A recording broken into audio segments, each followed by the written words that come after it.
कि किसान आंदोलन लगातार जारी है और किसान अपनी मांगों को लेकर दिल्ली की अलग अलग सीमाओं पर अड़े हुए हैं, बैठे हुए हैं। और इसी बीच किसानों का मुंह बंद कराने के लिए, उनको वापस भेजने के लिए कई प्रकार के अलग अलग हथकंडे अपनाए गए, लेकिन उससे भी कुछ नहीं हुआ और किसान अभी भी अपनी मांगों को लेकर डटे हुए हैं। इसी बीच नई चीजें सामने आ रही हैं कि दिल्ली पुलिस ने चारों तरफ बैरिकेडिंग कर दी है कि ना ही कोई आ पाए और ना ही कोई यहां से बाहर जा पाए।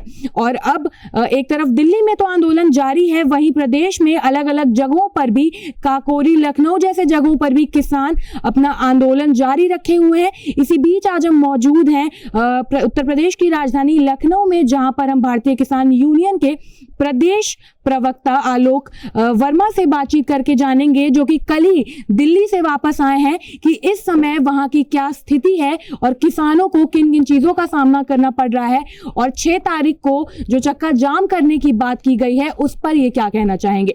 नमस्कार सर, अभी सुनने में आया कि 6 तारीख को फिर से चक्का जाम किया जाएगा, कुछ ऐसी स्थिति बनने वाली है, तो सर इस पर आप क्या कहना चाहेंगे। देखिए, ऐसा है कि हम लोग अपना शांतिपूर्वक आंदोलन कर रहे हैं और आपने देखा होगा कि जिस प्रकार का घटनाक्रम वहां पर भारत सरकार ने किसानों के साथ किया वो बहुत ही निंदनीय है। और उसमें मैं आपको बताऊं कि हम लोग बहुत शांतिपूर्वक आंदोलन कर रहे हैं और आप भी दिल्ली गए होंगे, हम तो दिल्ली से कल ही आए। आपने देखा होगा वहां पे 12 लेयर की बैरिकेडिंग कर दी गई है। वहां पर नुकीले सरिया गाड़ दिए गए हैं, ब्लेड वाले तार लगा दिए गए हैं। वो ब्लेड वाला तार जिसको किसान अगर अपने खेतों में लगाता है तो यही पुलिस प्रशासन उसको जेल भेजने का काम करता है। और एक तरफ हमारे देश के प्रधानमंत्री जी ये मैसेज देते हैं कि हम किसानों से एक फोन कॉल की दूरी पर हैं। आपने दिल्ली के जाने वाले सारे रास्ते तो बंद कर दिए, फिर आप कैसे हमको बुलाओगे। तो सरकार जो है ये एक दोहरी नीति अपना रही है जिसको किसान समझ रहा है। और मैं आपको बताऊं कि इस किसानों से सरकार अगर ऐसे बात करेगी तो ये बात बनने वाली नहीं है। ये जो बैरिकेडिंग करके हम लोग को क्या समझ रखा भाई, आतंकवादी समझ रखे क्या। इतनी बैरिकेडिंग आप अगर हमारे देश की सीमाओं पर लगाते तो शायद हमारे देश का जो जवान है वो इतना न शहीद होता। क्योंकि आप देखते हैं कि इस देश की रक्षा करने वाला 2 ही व्यक्ति है, एक जवान है जो हमें चैन से सोने देता है और एक किसान है जो हमारे अन्न को पैदा करके हमारा पेट भरने का काम करता है। इस दिल्ली आंदोलन में आपने देखा कि सरकार के द्वारा जिस प्रकार इस आंदोलन को लाठी और डंडे के दम पर कुचलने की कोशिश की गई वो बहुत ही गलत है। और मैं सर आपकी बात काटना चाहूंगी, जैसे कि आपने बोला कि लाठी डंडे के दम पर किसानों को रोकने की कोशिश की गई, तो वैसे ही 26 जनवरी को लाठी डंडे तो किसानों की तरफ से भी चले थे। नहीं, आप इसको देखिए, लाठी डंडे वहां पर किसानों की तरफ से नहीं चलेगा। उस चीज को मैं आपको बताना चाहूंगा कि जो दिल्ली पुलिस के द्वारा और भारत सरकार के द्वारा जो हमें रूट तय किया गया था उस रूट पे हमारे बैरिकेडिंग लगा दी गई। और आप दिल्ली अगर जाओगे तो, हम तो चूंकि लखनऊ में रहते हैं, आप अगर दिल्ली जाओगे तो दिल्ली की जो चमकीली सड़कें हैं वो इतना भ्रमित करने वाली है कि वहां पर कोई एक आम आदमी भी सही रास्ते पर नहीं जा पाएगा। तो वहां पर जो दिल्ली जाने का, लाल किले को जाने का रास्ता था उसको खोल रखा था पुलिस ने, और जो हमारा तय रूट था उसको बंद कर रखा था। ऐसे में किसान भटक गए। और मैं बता रहा हूं कि जितने भी किसान ट्रैक्टर से गए हैं, मैं सबकी जिम्मेदारी, मैं आलोक वर्मा प्रदेश प्रवक्ता लेता हूं, सबकी जिम्मेदारी लेता हूं। लाल किले पर कोई भी किसान ट्रैक्टर के साथ नहीं गया। ये सरकार के द्वारा प्रायोजित एक बहुत बड़ा आंदोलन था, इसको आंदोलन को बदनाम करने की साजिश थी। आपने देखा वहां पर एक व्यक्ति, दीप सिद्धू नाम का व्यक्ति वहां पर जाता है, झंडा फहराता है, सेल्फी लेता है और पुलिस उसको गिरफ्तार नहीं कर पा रही है। किसानों के ऊपर मुकदमे दर्ज करने का काम कर रही है। तो सरकार ये गलत कर रही है, कहीं ना कहीं सरकार को ऐसा नहीं करना चाहिए। सर जैसे अभी कुछ दिन पहले लखनऊ में राजभवन पर आप लोगों ने ज्ञापन सौंपा था, तो उसका क्या हल निकला, क्या आप लोगों को किसी प्रकार की संतुष्टि मिली, क्या कोई निवारण हुआ उसका, नहीं हुआ, क्या कहेंगे इस पे। देखिए, ऐसा है कि हम किसानों का ये मानना है कि जिले का डीएम, प्रदेश का सीएम और देश का पीएम, ये जो होते हैं ये आम जनमानस को न्याय की एक उम्मीद रहती है इनसे, और यही हमारे काम कर सकते हैं। लेकिन प्रदेश का हमारा सीएम भी फेल हो गए, देश के पीएम भी फेल हो गए। तो हमने ये, राज्यपाल जो है राष्ट्रपति के एक प्रकार से प्रतिनिधि होते हैं, हमने इनके द्वारा ये मांग की थी ज्ञापन देकर कि हमारे इस आंदोलन का जो मेन मांग है एमएसपी को गारंटीड कानून बनाना, तीनों कानून को वापस कराना, हमने इसके संबंध में उनको ज्ञापन दिया था। और ये ज्ञापन पूरे देश में जितने भी राज्यपाल हैं सबको दिए गए थे कि राष्ट्रपति तक जाए, क्योंकि उन्हीं के मुहर से कानून बनता है। ये कानून वापसी के लिए हमने एक पहल की थी कि ये वापस होने चाहिए। सर, जैसे पुलिस प्रशासन पर भी काफ़ी उंगलियां उठाई जा रही हैं कि पुलिस प्रशासन भी बिकी हुई है, अब तो बैरिगेटिंग भी लगा दी गई है।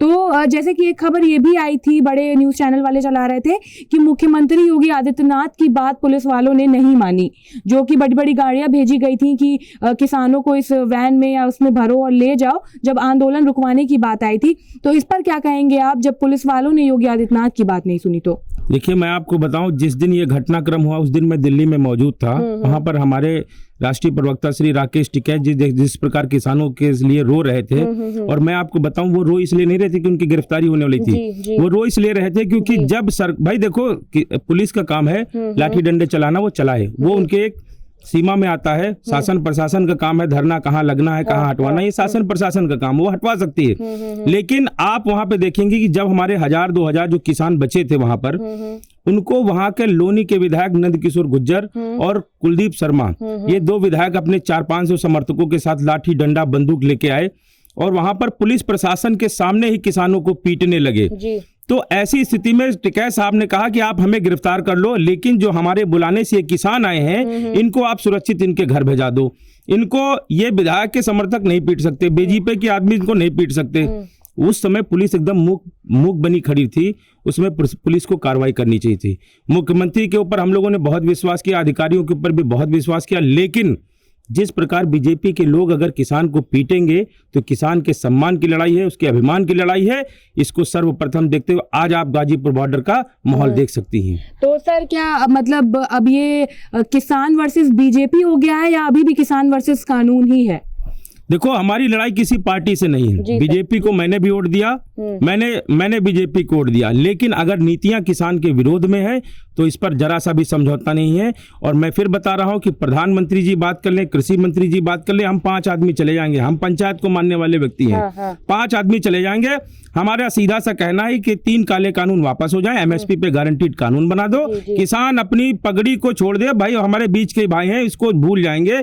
हमारी कोई ऐसी लड़ाई नहीं है कि हम अपने सम्मान के लिए लड़ाई लड़ रहे हैं, हमारा है कि इस देश का किसान बचा रहे। जी सर, लेकिन सर, सरकार ने जो केंद्र सरकार ने 1.5 साल तक स्टे लगाने की बात कही थी, वो तो अभी भी उस पे अड़े हैं। पहले उन्होंने कहा कि संशोधन होगा, कानून वापस नहीं लिए जाएंगे, और अभी भी यही कहा जा रहा है कि 1.5 साल तक स्टे लगेगा लेकिन कानून वापस नहीं लिए जाएंगे। तो अब इस प्रस्ताव को किसान संगठन किस हद तक अपनाएगी, विरोध करेगी, आगे क्या करेगी, इस पर आप कुछ कहिए।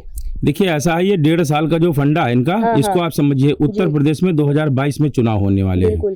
18 महीना उनको, अभी 12-14 महीने में चुनाव होगा, 18 महीने के लिए सस्पेंड कर रहे हैं। हमने सरकार को कहा था 18 महीने वाला आप हटा दीजिए, आप हमारे साथ 18 महीने नहीं 18 दिन ही बैठ जाइए, हम 18 दिन में इससे बहुत अच्छा कानून लेके आएंगे जिसका पूरा देश का किसान स्वागत करेगा। तो 18 महीने वाली बात, इसमें संशोधन पे हम पहले भी नहीं तैयार थे, आज भी नहीं तैयार हैं।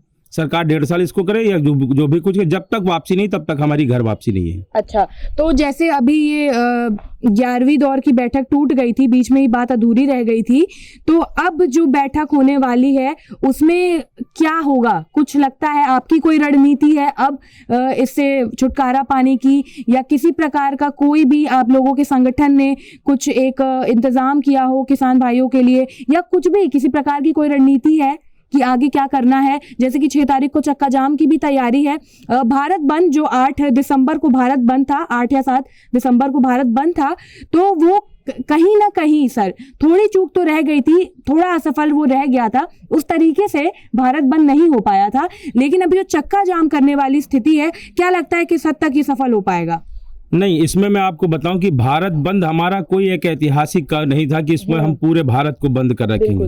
भाई, जो स्कूल जाने वाले बच्चे हैं वो स्कूल जाएंगे, एम्बुलेंस वो भी जाएगी, जो नौकरी करने वाले लोग हैं वो भी जाएंगे। हमारा इसीलिए 12 बजे से 3 बजे का कार्यक्रम है कि जो नौकरी वाले हैं वो भी निकल जाएंगे, बच्चे भी निकल जाएंगे, सारे लोग। हम किसी को परेशान करके, हमारा विरोध का प्रदर्शन है, हम 3 घंटे, और इसमें हमें कोई ऐसा नहीं करना है।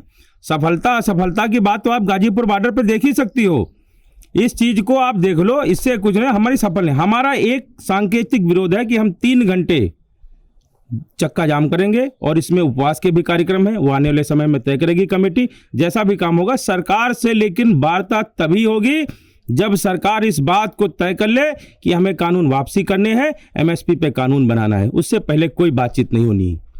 तो देखा आपने जैसा कि प्रदेश प्रवक्ता आलोक वर्मा जी का कहना है कि कानून वापसी नहीं तो घर वापसी नहीं। हम अभी भी अपनी बात पर अड़े हुए हैं कि जब तक कानून वापस नहीं होंगे हम घर नहीं जाने वाले हैं। 6 तारीख को चक्का जाम भी होगा और अगली बैठक में हम जरूर जाएंगे, लेकिन इसी प्रस्ताव के साथ जाएंगे कि कानून वापसी होने चाहिए, उसके पहले हम कहीं जाने वाले नहीं हैं। इस खबर पर आपका क्या कहना है हमें कमेंट बॉक्स में बताइए।